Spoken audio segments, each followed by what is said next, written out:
चलिएगा।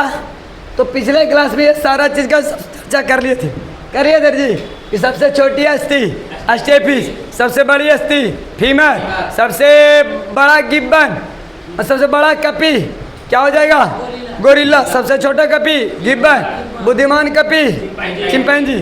सब ये सब हो गया था।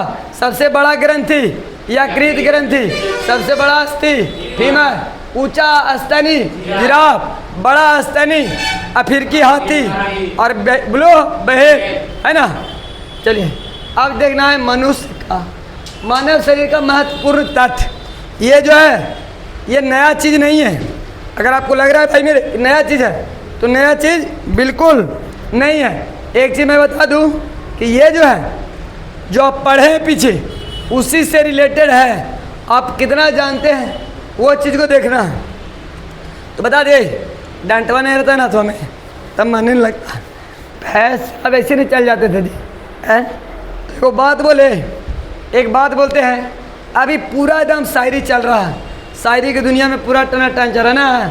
कहता है कि अगर अक्षत में तो चावल अगर कुमकुम के साथ लग जाए तो मस्तक तक पहुंच जाती है, लेकिन वही अगर दाल के साथ मिल जाए तो खिचड़ी बन जाता है। तो मेरे भाई ये जो कह रहा है, कहने का मतलब उसका क्या है कि अगर अच्छे दोस्त के साथ रहेगा तो अच्छे जगह पहुंचेगा, और अगर खराब दोस्त के साथ रहेगा तो आप खराब जगह पर पहुंचेगा। लेकिन मेरा कहना है कि ठीक है, आपका कहना ठीक है, लेकिन बाबू रे किसी को झोला टांगने, अच्छे दोस्त के चक्कर में किसी को झोला नहीं टांगने, है ना। किसी के पीछे पीछे नहीं रहो, नहीं तो जिस प्रकार से जब चंदन मस्तक से गिरता है ना तो उसको कोई काम का नहीं रह जाता है। जब यहाँ से चंदन से चावल जब हटता है ना मस्तिष्क से तो कोई काम के नहीं रह जाता है। उसी प्रकार से तुम भी किसी काम के नहीं रह जाते। बात समझे? तो जो वो लोग शायरी बोलता है वो शायरी को आप दूसरे तरीक़ा से उलट करके देखिए, पूरा इंस्टा छैले हो, है ना। तो ये सब चीज़ से थोड़ा सा बच के तो बोलेगा सबसे बड़ा हड्डी फीमर, सबसे बड़ा हड्डी, सबसे बड़ा हड्डी, सबसे छोटी हड्डी। बताओ पढ़ा लो कि ना?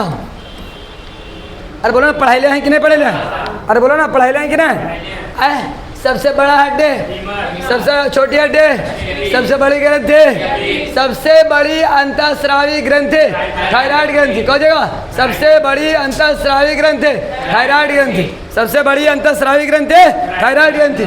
आएगा सबसे बड़ी कोशिका क्या है? न्यूरॉन। सबसे लंबी कोशिका न्यूरॉन, है ना। अगर सबसे बड़ी कोशिका कहेगा मानव शरीर का सबसे बड़ी कोशिका अंडाणु, क्या हो जाएगा? अंडाणु। लंबी कहेगा तो होगा न्यूरॉन। सबसे बड़ी धमनी क्या हो जाएगा? एब्डोमिनल ओटा, एब्डोमिनल ओटा। कौन? एब्डोमिनल ओटा। सबसे बड़ा धमनी, बोलो सबसे बड़ा धमनी क्या हो जाएगा? एब्डोमिनल, एब्डोमिनल ओटा, एब्डोमिनल ओटा। फिर से बोलिएगा सबसे बड़ा धमनी, सबसे बड़ा धमनी, फिर से बोलो सबसे बड़ा धमनी, एब्डोमिनल ओटा, एब्डोमिनल ओटा, एब्डोमिनल ओटा। सबसे बड़ी सिरा कहेगा तो इंफेरियर वेना कावा, सबसे बड़ा सिरा कहेगा तो inferior vena cava, inferior vena cava. कौन है? Inferior vena cava. सीरा जो है, सीरा में अशुद्ध रक्त, धामनी में शुद्ध रक्त, ये सब पढ़ाया हुआ। धामनी क्या करेगा? शरीर से रक्त को कोशिका तक पहुंचाएगा। सीरा क्या करेगा? शरीर के रक्त को हृदय तक पहुंचाएगा, शरीर के रक्त को हृदय तक पहुंचाएगा। क्लियर इतना? सबसे लंबी तंत्रिका कौन है? तो हो जाएगा सियाटिक। क्या हो जाएगा? सियाटिक। सबसे लंबी तंत्रिका सियाटिक, सबसे लंबी तंत्रिका सियाटिक हो जाएगा। सबसे बड़ी पेशी अभी पढ़े थे, अभी उसमें पिछले क्लास में बताए थे, है ना। Gluteus Maximus. बोले सबसे बड़ी पेशी, सबसे बड़ी पेशी ग्लूटियस मैक्सिमस, मैक्सिमस। बोलो ग्लूटियस मैक्सिमस। सबसे बड़ी पेशी gluteus Maximus, gluteus Maximus. Clear? समझ में आ रहा है? सब पढ़ा हुआ चीज़ है, एक बार रिपीट कर रहे हैं, बाकी फिर हम जब पूछेंगे तब समझावेंगे कि क्या होता है मेरे भाई। सबसे छोटी पेशी क्या हो जाएगा? अरे सबसे छोटी अस्टेपिडियस, और सबसे छोटी हड्डी क्या है? अस्टेपिस, है ना। और अस्टेपीडियस जो है ये सबसे छोटा पेशी, सबसे छोटी पेशी क्या होगा? अस्टेपिडियस। सबसे बड़ा धमनी एब्डोमिनल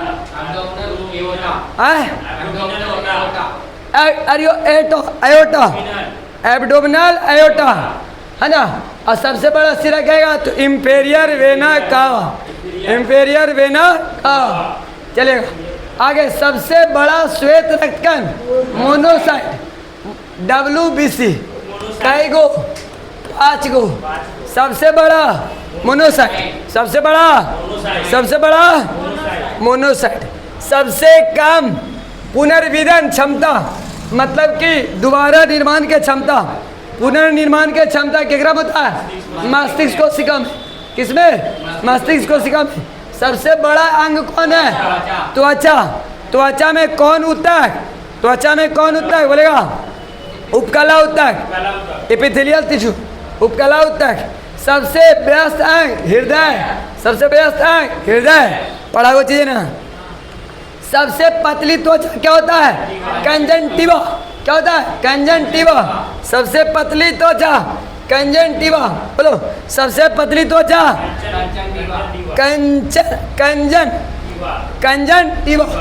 कंजंक्टिवा। एक टीवा न समझ जाना, है ना। सबसे पतली त्वचा कंजंक्टिवा। संपूर्ण शरीर में रक्त का आयतन कितना होता है? 5 से 6 लीटर, लेकिन स्त्रियों में आधा लीटर कम रहेगा, है ना। आधा लीटर, ½ लीटर कम होता है। आगे समान रक्तचाप कितना होता है? 120/80। समान रक्तचाप सब पढ़ा वाले ना, पढ़ाया हुआ है ना, सारा पढ़ाया हुआ, बस रिवीजन कीजिए, है ना। आगे सारा चीज पढ़ा हुआ। एक बात देख लीजिए, लाल रक्त कण यानी RBC की संख्या कितना होता है? 6 मिलियन। 5 से 5.5 मिलियन होता है प्रति क्यूबिक, है ना। महिला में 4.5 से 5 मिलियन। बोलेगा रक्त का जीवन काल, RBC का जीवन काल, WBC का जीवन काल 2 से 5 दिन, WBC का 2 से 5 दिन। श्वेत रक्त कणों का समान काउंट कितना होता है? 5000 से 10,000 क्यूबिक mm। 5000 से 10। चलेगा। बेसोफिल ये WBC का प्रकार है, सब लगा दे दिया। ये जो है ना बेसोफिल, इसोफिल, मोनोसाइट, न्यूट्रोफिल, लिम्फोसाइट, ये जो है ना भाई, इस सभी जो है ये WBC का प्रकार है। 13 में बोल दिया कि श्वेत रक्त का जीवन काल कितना होता है? 2 से 5 दिन। तो WBC ये कितना होता है? 0.5 से 1% होता है बेसोफिल। 0 से 1% क्या होता है? बेसोफिल। 1 से 3% इस्नोफिल। 3 से 8% मोनोसाइट, सबसे बड़ा मोनोसाइट। न्यूट्रोफिल 40 से 70% और लिम्फोसाइट 20 से 25%। सब लिखवाया हुआ। रक्त का प्लेटलेट काउंट कितना होता है? 2 लाख से 4 लाख। 2 लाख से तेरा में रक्त प्लेटलेट्स काउंट कितना होता है? 2 लाख से। आगे बढ़िए, ये सब पढ़ा हुआ नहीं। हेमोग्लोबिन का प्रतिशत पुरुष में 14 से 16 ग्राम प्रति 100 सीसी रक्त और महिला में 12 से 14, है ना। 12 से 14 ग्राम प्रति सीसी। रक्तदाता समूह, सर्वदाता समूह ओ सर्वग्राही। काहे कि एकरा में एंटीजन तो होता है लेकिन एंटीबॉडी नहीं होता है। एरा में एंटीबॉडी ए भी नहीं रहता है, बी भी नहीं रहता है।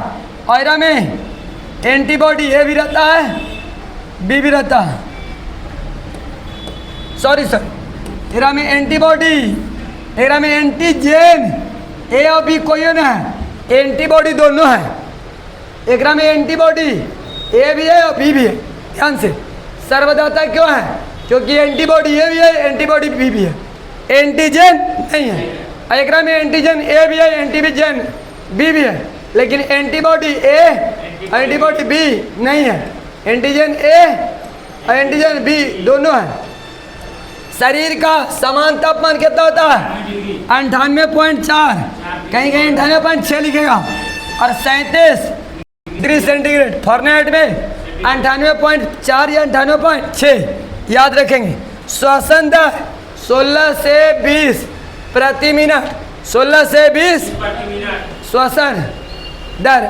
दान सूत्र बताए गए थे 21-23/21-23। Incisor, canine, premolar, molar, incisor, canine, premolar, molar, है ना। बच्चा में बोले थे 21-02, 21-0 नहीं लिखा रहता, 21-02। इंसीजर 2, कनाइन 1, प्रीमोलर नहीं रहेगा, मोलर 2 रहता है, एक वो बुद्धि वाला जो होता है एब्सेंट रहता है। आगे मस्तिष्क का भार कितना रहता है? 1400 ग्राम, लेकिन स्त्री में थोड़ा कम रहता है, महिला में थोड़ा कम रहेगा, 1300 ग्राम रहेगा। तो बोलेगा कितना ग्राम? मस्तिष्क का भार, मस्तिष्क का भार, मस्तिष्क का भार। क्रेनियल तंत्रिका की संख्या 11 जोड़ी, क्रेनियल तंत्रिका की संख्या, स्पाइनल तंत्रिका की संख्या, स्पाइनल तंत्रिका की संख्या, क्रेनियल तंत्रिका की संख्या, क्रेनियल तंत्रिका की संख्या और स्पाइनल तंत्रिका की संख्या 1 जोड़ी। समान हृदय, एक जो है धड़कन 72 से 75 प्रति मिनट, लेकिन बचपन में ज़्यादा धड़कता, बचपन में 150 के आसपास। समान नाड़ी दर कितना होता है? 72 प्रति मिनट। बोलेगा गैस्ट्रिक जूस का पीएच मान 1.5, 1.4 या 1.5। कहता है मूत्र का पीएच मान 6, रक्त का पीएच मान 7.4। आगे पैनक्रियाटिक जूस का पीएच मान, यही पैनक्रियाटिक जूस है जो आमाशय से अम्लीय भोजन जाता है उसको क्या करता है? ये क्षारीय कर देता है, और तब वहाँ पे आंतरस मिल करके काम करता है। ऐसा बताए थे हम। आगे शरीर का कुल अस्थि की संख्या 206, बच्चा में 208 होता है। करा शरीर के कुल पेशियों की संख्या 639, अभी कुछ देर पहले बताए थे। मनुष्य शरीर का भार का जल कितना % हिस्सा और रक्त कितना प्रतिशत? रक्त कितना प्रतिशत? 7%, और जल 65%, जल रक्त 7%। बोले सब दिक्कत? बोले कोई दिक्कत है जी? अभी बज रहा है रात का 5 बज रहा, रात का 5 बज रहा है, दिन का शाम का 5 PM है, तो अभी 5 बज रहा, 5-8 हो गया। तो मुझे लगता है कि अगला विषय को चालू किया जाए। अगला दिन जो है हम लोग पढ़ेंगे विज्ञान की प्रमुख शाखाएं, है ना, विज्ञान के प्रमुख शाखा। और इतना बता रहे हैं, यकीन दिलवा रहे हैं कि प्रमुख शाखा को याद करवा देंगे, और फिर आ जाएगा कुछ महत्वपूर्ण तथ्य, कुछ महत्वपूर्ण तथ्य आ जाएगा। तो फिर से मैं एक बार बोल दूं आप लोगों को कि लोगों का कहना है कि अगर अक्षत यानी चावल अगर चंदन के साथ मिल जाए तो मस्तिष्क तक पहुंच जाता है, और वही दाल के साथ मिल जाए तो खिचड़ी बन जाता है। यानी कहने का मतलब लोगों का है कि अच्छे लोगों के साथ रहिएगा तो अच्छा बनिएगा, अच्छा होइएगा, खराब लोगों के साथ रहिएगा खराब होइएगा। लेकिन सही बात है, लेकिन ये बात भी याद रखिएगा कि अच्छे लोग के साथ रहिए तो अच्छे लोग के साथ एकदम सहनसा बन के रहिए, ना कि उसका झोला टांगिए। अगर उसका झोला टांगने में, जैसे झोला टांगने में रहिएगा तो जिस प्रकार से चंदन से चावल छुट कर के ज़मीन पर गिरता है तो कोई कर्म के नहीं रह जाता है, उसी प्रकार से जब अच्छे लोग से आप जब दूर जाइएगा झोला टांगने के बाद तो आप कोई कर्म के नहीं रह जाए। Bye, love you.